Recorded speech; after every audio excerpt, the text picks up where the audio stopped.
Сәлем баршаңызға, өте жұмсақ булочки мен ватрушки дайындаймыз. Бірінші аштығымызды дайындайық. Суға қантымызды, аштығымызды қойып араластырып қоямыз.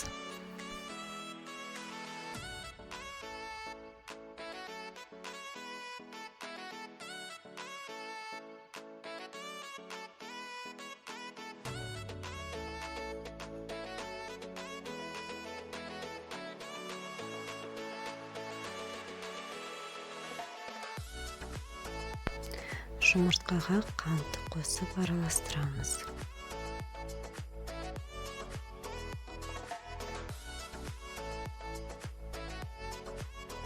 Сұйық май, су, жылы сүтімізді қосып араластырамыз.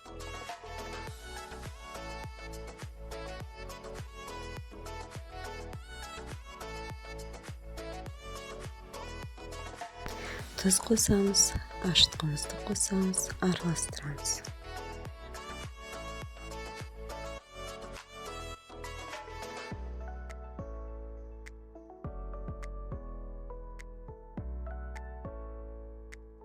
Енді осы массамызға ұнымызды қосып, біркелкі қамыр илейміз.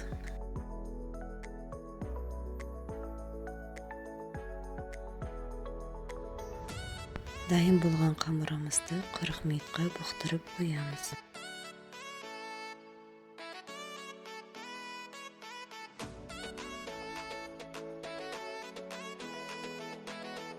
Қамырымыз дайын.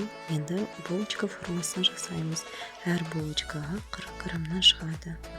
Ватрушкиміздің формасын стакан көмегімен жасаймыз. Салмасына ірімшік пен қантты араластырып саламыз.